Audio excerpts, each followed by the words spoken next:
Hi, Anne Newant here from PowerPay's Contractor Payroll Services. Today we're here in Canberra with Jackie Walsh from GMT People. Now, Jackie's had many years' experience in recruiting and prior to that in advertising. That's correct. correct. To give us a little bit of detail about your background, Jackie. Yes, certainly. I joined the recruitment industry around about 12 years ago after running my own advertising and marketing company. Fantastic. Which I established here in Canberra, and then with a young family decided working 18 hours a day was just a little bit too much. Fair enough. So someone actually said to me, you know, come and join recruitment, and I thought, well, what is that? Had no idea really, so joined recruitment with Anderson Contracting back in the days, and have fallen in love with it ever since. Fantastic. And have managed small boutique IT recruitment firms, and also managed generalist large firms such as Manpower. And recently joined GMT as their general manager, and I've got to say work with one of the best teams in the industry. Fantastic, good to hear. It is. Now, we were talking a little bit earlier about some of the questions contractors should actually be asking their agency before they go ahead and do anything with them. Absolutely, and you know, it's one of the things, we interview our candidates every single day. And we go through and we're shortlisting them, and I absolutely under the belief that the contractors and candidates should be doing the same with recruitment agencies. Just in the Canberra space alone, there's 380 companies playing in this space. We don't even have 350,000 people. So from that perspective, there's a lot of very, very good agencies out there, and shall I say some that may not be able to service the candidate to the best of their capability.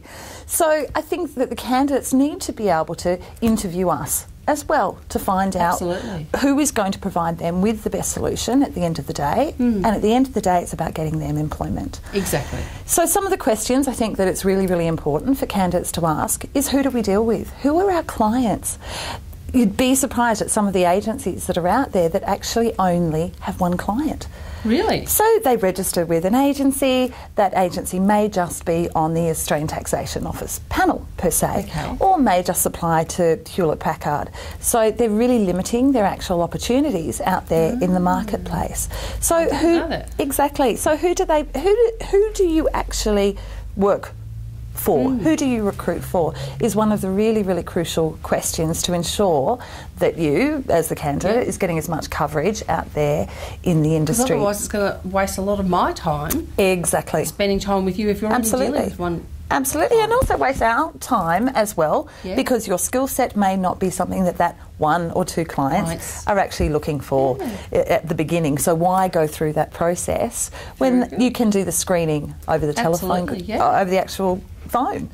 One of the other things is I think that they really need to concentrate on are you a specialist? Just because someone does, let's say, IT, that company may just be really good at project managers. They might be really good at technical architects, and they've never placed a SharePoint developer, ever.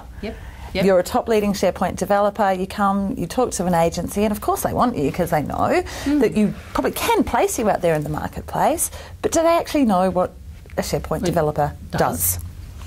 Do they? Very good point. Exactly. Do they have prove-it capability, or do they actually even have the contacts to pick up the phone and say, "Just interview John Brown. He is sensational." You need him. You need him, because they don't know who to call because they haven't dealt with SharePoint before. On that subject, I will add, however, that don't expect us to be the technical experts either. Because I've got to tell you... You're not an IT contractor. And if I was, I'd be out there earning the great money that they are. Fair enough too. And I think that's one of the criticisms of the industry as well, that they do actually expect us to talk the talk and walk the walk. And we don't. We are good at what we do. We will get you a job to the best of our capabilities, but we can't do your job. No. So that's another very, very important question. And probably the last one is just establish the expectation with your agency, you know, and make sure you have a really solid understanding of what they expect from you and vice versa. What you can expect from them. That's correct. That's correct. I think that's probably where a lot of things fall down.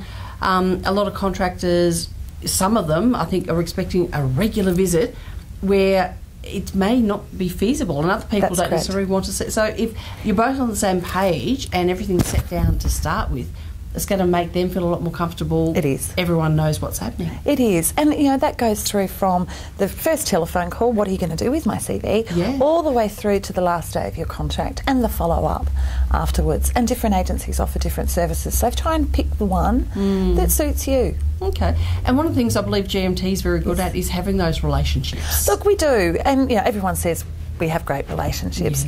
But we don't want to be everything to everyone, but we do try and be something to the ones that we do have. And we've got contractors that we're placing time and time again. We understand them. We understand their needs. We know their families. And we, look, I call it the GMT family, and here within the office, and it's an extended one, with the majority of our contractors, which is just lovely. So they're not just a number. No. You know who they are. No, we actually sent today, 2 bunches of flowers to 2 of our contractors for their first year with GMT.